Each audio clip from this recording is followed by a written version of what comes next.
TRP அப்ளிகேஷனில் நிறைய பேர் கேட்குற கேள்வி என்னென்னு கேட்டிங்கன்னா, எக்ஸ்பீரியன்ஸ் சர்டிஃபிகேட் கட்டாயமா அப்படின்னு சொல்லி கேட்குறீங்க. இந்த எக்ஸ்பீரியன்ஸ் சர்டிஃபிகேட்டுங்கிறது அனுபவ சான்றிதழ், அதாவது 30 மதிப்பெண்கள் அப்படின்னு சொல்லக்கூடியதில் 15 இன்டர்வியூ வைவாஸ்க்கும் 15 வந்து பார்த்தீங்கன்னா எக்ஸ்பீரியன்ஸ்டு கேண்டிடேட்ஸ்க்காக ஒரு 15ன்னு கொடுத்துருக்குறாங்க. இந்த எக்ஸ்பீரியன்ஸ் கேண்டிடேட்ஸ் அப்படிங்கிறது வந்து எக்ஸ்பீரியன்ஸ் கட்டாயம் இல்லை. இப்போ நீங்கள் ரிட்டன் எழுதி பாஸ் பண்ணிட்டீங்கன்னு வச்சுக்கோங்க, அப்போ நீங்கள் நேரடியாக இன்டர்வியூ மட்டும் அட்டன் பண்ணுறீங்க. உங்கள் கையில் எக்ஸ்பீரியன்ஸ் இல்லைனா 150 ப்ளஸ் 50 நம்ம எஸ்ஏ எழுதுகிறோம் 200, அது போக நீங்கள் ஒரு 15 மார்க்கு நீங்கள் கம்ப்ளீட் பண்ணுவீங்க 215. அதுவே உங்கள் கையில் எக்ஸ்பீரியன்ஸ் இருக்குன்னா உங்கள் கையில் 30ல் கூடுதல் மார்க் வரதுக்கு வாய்ப்பு இருக்குது. அதனால் எக்ஸ்பீரியன்ஸ் கட்டாயம் கிடையாது. ஆனால் எக்ஸ்பீரியன்ஸ் இருந்தால் அந்த 15 செக்மெண்ட்டில் நீங்கள் கம்ப்ளீட் பண்ணலாம். அதுக்கு என்ன சொல்கிறாங்க, ஒரு அகடமிக் இயருக்கு நாங்கள் 2 மார்க் கொடுப்போம், subject to the maximum marks of 15 கொடுத்துருக்காங்க. இப்போ ஒரு அகடமிக் இயருக்குன்னா, இப்போ உதாரணத்துக்கு ஜூன் 2025 மே 2026 வரைக்கும் உள்ளது ஒரு அகடமிக் இயர்னா அதுக்கு 2 மார்க். இது ஒரு எக்ஸாம்பிள் தான். அதே மாதிரி நீங்கள் வந்து 10 வருஷம் வேலை பார்த்துருக்கேன் சார், அப்போ 10 × 2 20 தானே? அப்படி கிடையாது. நீங்கள் 10 வருஷம் வேலை பார்த்தா 15 தான், 7 வருஷம் வேலை பார்த்தா 14, 8 வருஷம் வேலை பார்த்தா 16 வருது. ஆனால்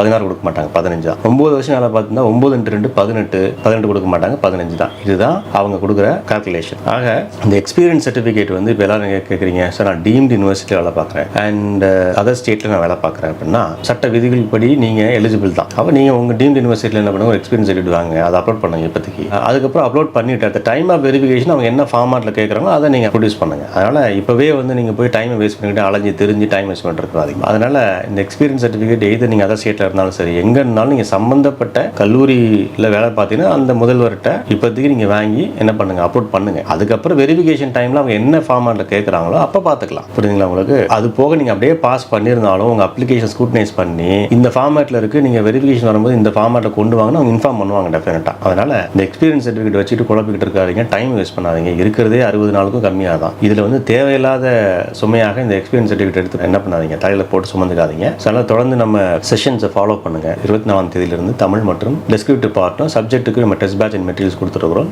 ஜாயின் பண்ணுங்கள்.